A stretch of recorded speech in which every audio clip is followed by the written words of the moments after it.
नमस्कार आप सभी को, मेरा नाम है अशोक वीर यादव एडवोकेट और मैं आप सभी के लिए लीगल एडवाइस वीडियो अपलोड करता हूं जो कि आप सब लोग उसको लाइक करते हैं, पसंद करते हैं, शेयर करते हैं और सब्सक्राइब भी करते हैं। और अब तक अगर आपने इस चैनल को सब्सक्राइब नहीं किया तो तुरंत लाल रंग का बटन दबाइएगा और दूसरे लोगों तक भी इस जानकारी को शेयर करिएगा। आज का जो प्रश्न है एक हस्बैंड का ही है, पति का ही है, जिनके साथ अभी रिसेंट में ही उनके खिलाफ एफआईआर दर्ज हुई 498A 323 504 506 और 3/4 डीपी एक्ट के तहत। एफआईआर होने के बाद ये सभी को एक कहते हैं ना कि लाजिम है कि हर व्यक्ति जो है वो घबरा जाता है, परेशान हो जाता है कि अगर मेरे खिलाफ एफआईआर हो गई है, क्या मुझे अब जेल जाना पड़ेगा और जाना पड़ेगा तो कितने दिनों के लिए जाना पड़ेगा। तो ये प्रश्न जो है एक हमारा ही सब्सक्राइबर हैं जिन्होंने हमसे पूछा है और उन्होंने पूछा है कि सर मेरे साथ में मेरी जो पत्नी है वो सिर्फ और सिर्फ 7 दिन रही और 7 दिन हो रहने के बाद या जैसे शादी की जो 7 दिन मतलब विदाई विदाई के होते हैं, कहीं 5 तो कहीं 7 होते हैं। तो वही 7 दिन रही और 7 दिन बाद जो है उसने मेरे से झगड़ा करना शुरू कर दी। मेरे घर में जो है गुस्सा आती थी तो बर्तन जो होते हैं किचन में, उन बर्तनों को तोड़ फोड़ कर देना, उनको ज़बरदस्ती ऊपर से गिरा देना या किसी प्रकार से जो कांच का वो टूट जाता था और जो स्टील का था वो बहुत तेज़ आवाज़ करता था। ये देखते हुए मैंने उसको कहा, पहले मम्मी ने कहा कि बेटा तुम ऐसा क्यों कर रही हो घर में, इस तरीके नहीं करना चाहिए तुम्हारे लिए। तो मम्मी से वो कह रही कि अपने बेटे से जाकर पूछो कि वो मेरे साथ में क्या बदसलूकी कर रहा है। अब फिर जब बात आई तो मैंने ही पूछा उससे कि अभी तो तू अभी जस्ट आई है, मैंने तुझसे ऐसा क्या कर दिया जो तुझे इतना गुस्सा मेरे पे आ रहा है। और चलो गुस्सा मेरे पे आ रहा है तो मैं मेरे पे मतलब मुझसे कह ले, मेरे अकेले में मुझसे जो कहना है कह ले, गुस्सा उतार ले जिस तरीके से। लेकिन ये इस तरीके से अभी तो किचन में कर रही, मम्मी पता लगेगी, मम्मी को फिर चीज़ें पता लगेंगी और फिर दोनों में झगड़ा हो जाएगा, फिर मम्मी से भी झगड़ा हो सकता है तुम्हारा। तो ये जो चीज़ें हैं वो इन सब चीज़ों को हम दोनों एक दूसरे के साथ में समझा लें। लेकिन ये बस सब बातें उसने नहीं मानी।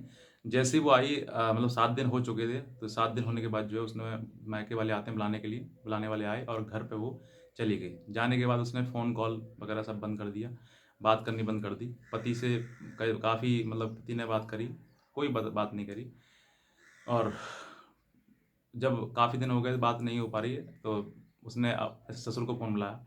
ससुर ने ये जवाब दिया कि तुमने हमारी बेटी को बहुत प्रताड़ित किया है, अब तुम पे हम केस करेंगे और हमारी बेटी जो है वो बहुत ज़्यादा परेशान है तुमसे और तुमने इतना मतलब शुरुआत में परेशान इतना कर दिया तो बाद में कितना करोगे। तो ये जो चीज़ें हैं वो नहीं उनको भाई और समझ में मतलब नहीं आई। तो काफ़ी दिन हो गए तो फिर इस बात को चलते हुए उसने भी अपने लड़के ने अपने घर परिवार में बताई कैसे ऐसे बता रहे हैं पिताजी जो है ससुर जो है और लड़की वो मुझसे बात नहीं कर रही है। तो उन्होंने भी फिर कोशिश करी कि बात करने की बात करी जाए किस तरीके से, लेकिन ये बातें जो है समझ में नहीं आई और सुलझ में नहीं आई। और उसके बाद जो है ये जो चीज़ें हैं वो कोर्ट कचहरी तक पहुंच गई और एफआईआर दर्ज हो गई। एफआईआर दर्ज होने के बाद जो इंसान जो लड़का था जिसने अभी आज तक कोर्ट कचहरी थाना कुछ देखा ही नहीं, उसने घर से बाहर निकल के सिर्फ और सिर्फ उसने पढ़ाई करी है, पढ़ाई करने के बाद अपनी जॉब करी बस। वो इंसान घबरा जाता है, घबराने के बाद उसने कहीं ना कहीं यूट्यूब पर सर्च किया और कहीं हमारी वीडियो उनको मिली और उन्होंने हमसे बताई कि सर इस तरह की बातें हैं। उसके बाद जो है मैंने उनको समझाया कि डरने की आवश्यकता नहीं है आपको, क्योंकि उनका सवाल ये था कि सर मुझे जेल तो नहीं जाना पड़ेगा, मेरे अगर मैं जेल गया तो मैं कितने दिनों के लिए जाऊँगा। तो मैंने उनको समझाया कि आप देखिए, पत्नी ने केस कर दिया है, ये कॉमन सी बात है, बड़ी बात नहीं है। लेकिन वो इंसान बहुत घबरा रहा था कि अब मैं और मेरे परिवार के कई लोगों के नाम दे रखे हैं, हमारे पूरे परिवार में 5 लोग हैं और पाँचों के नाम उसने दिए हुए हैं और उस एफआईआर की कॉपी मेरे पास है। तो उन्होंने कॉपी भी शेयर करी। मैंने उनको समझाया कि देखिए पत्नी आज के टाइम में कॉमन सी बात है, झगड़ा आपस में होता है, होते होने के बाद तुरंत वो एफआईआर दर्ज कराती है, सबसे पहला काम उसका ये होता है। लेकिन आज उस एफआईआर से आपको डरने की जरूरत नहीं है, आपकी गिरफ्तारी का कोई मतलब नहीं है उसमें, क्योंकि सबको पता है कि पहले इन्वेस्टिगेशन होता है, पहले मेडिसिन के लिए भेजते हैं, मेडिसिन फेल होता है तब उसको कार्रवाई को आगे किया जाता है। तो आपको ज़रूरत नहीं है बिल्कुल भी। पहली बात, पहला प्रश्न इनका ये है कि सर मुझे या मेरे परिवार को जेल तो नहीं भेज दिया जाएगा। तो देखिए जेल से आपको डरने की जरूरत नहीं है। मैं कह रहा हूँ कि आपको एफआईआर दर्ज हुई है, उसके बाद मेडिसिन होता है डायरेक्ट। मेडिसिन मतलब कि जो भी आपका डिस्प्यूट हो परिवार का, उस परिवार को डिस्प्यूट जो उसको खत्म किया जाए और किसी प्रकार से इन दोनों को मिलाया जाए। लेकिन नहीं बात बनती है, नहीं मिलते हैं, तो फिर जो है वो किसी प्रकार से उन सब चीज़ों को करते हुए एफआईआर में या चार्जशीट लगती है, फिर एफआईआर लगती है, इन्वेस्टिगेशन स्टार्ट हो जाता है उसमें। तो यहाँ पर आपको पुलिस से जेल जाने के लिए तो आपको डरना नहीं है। अगर फिर भी आपको डर है तो एंटिसिपेटरी आप बेल ले सकते हैं, आसानी से बेल भी मिल जाती है। दूसरा सवाल इनका ये है कि अगर जेल जाते हैं हम तो कितने दिनों के लिए जाते हैं। बहुत ही रेयर चांसेस होते हैं, कहीं ना कहीं आपसे गलती हो जाती है, कहीं पुलिस आपको जानबूझ के फंसाना चाहती है या फिर ज़्यादा ही पुलिस पे प्रेशर पड़ जाता है, तो ज़्यादा से ज़्यादा मुश्किल से मुश्किल 2-4 दिनों के लिए, अगर किसी प्रकार से संडे वनडे हो गया, बेल नहीं मिल पाई, तो एक आध हफ्ता हो जाता है, वरना इससे ज़्यादा कभी भी नहीं होता है।